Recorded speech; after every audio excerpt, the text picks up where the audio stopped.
கோயம்புத்தூர் மருத்துவமனையில் நேத்து நடந்தது பார்த்தீங்க இல்லையா? நான் இத தான் நிர்வாக சீர்கேடுன்னு சொல்றேன்.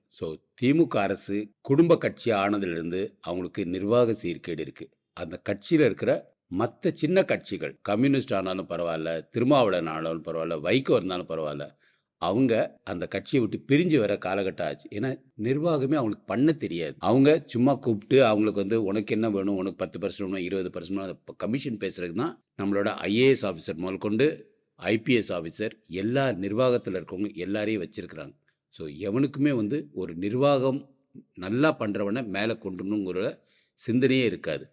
அதனால நிர்வாக சீர்கேடுனாலேயே திமுக அழியும். கரெக்ட்டா எண்ணி பாருங்க. இன்னொரு 10 மாசம் அவங்க துண்டக்காணும், துணியக்காணும் வீட்ல போய் உட்காருவாங்க. தமிழ்நாட்ல இன்னொரு பெரிய பிரச்சனை போயிட்டு இருக்குங்க. நம்ம டாஸ்மாக் தான் பெரிய பிரச்சனை அப்படின்னு நெனச்சுட்டு, நெறைய பேர் வந்து விதவையாறாங்க. ஆண்கள் வந்து ஒரு கண்ணியமே இல்லாம ஒரு கரெக்ட்டா 12 மணிக்கு போய் குரங்கு மாரி வந்து ஒரு கம்பிக்குள்ள கைய விட்டு டாஸ்மாக்கு குவார்ட்டரு, பாட்டில் வாங்குறாங்க. இது நமக்கு எல்லாம் தெரிஞ்சது தான். ஆனா இன்னொன்னு இப்ப தவறா நடந்துட்டு இருக்கு என்னன்னா, எல்லா பெண்களுக்கும் ஏமாத்தி ஏதாவது விதத்துல ஒரு லோன குடுத்துடுறாங்க. அதுக்கப்புறம் அவங்க வந்து அங்கங்க, இங்கங்கன்னு வேலைக்காக அலைஞ்சிட்டு இருக்கிறாங்க. இதுக்கு நடுவுல ஃப்ரீ இலவச பஸ்ஸுன்னு வேற விட்டுறாங்க. குடும்பத்த உடைக்கிறது திமுக. ஏன்னா, அவங்களுக்கு குடும்பம்னா என்னன்னே தெரியாது. கலைஞருக்கு 3 பொண்டாட்டி, அவருக்கு 2 பொண்டாட்டி அப்படின்னு கணக்கெடுத்தீங்கன்னு வச்சுக்கோங்க, திமுகல இருக்கவங்களுக்கு குடும்பத்தோட அந்த ஒற்றுமை, அன்பு, பண்பு எதுவுமே தெரியாது.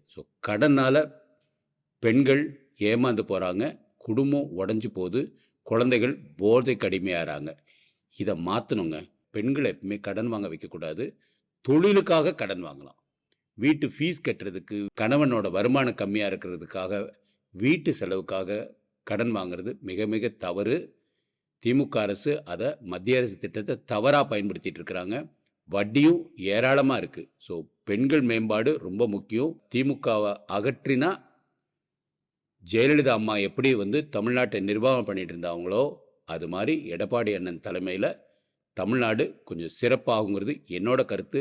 உங்க கருத்து என்னன்னு நம்ம இத பத்தி மீண்டும் விரிவா பேசுவோம். பெண்களுக்கு கடன், சுய உதவிக் குழு பெண்களுக்கு கடன் தேவையா? தேவையில்லையாங்கிறத தெளிவா கமெண்ட் செக்ஷன்ல போடுங்க.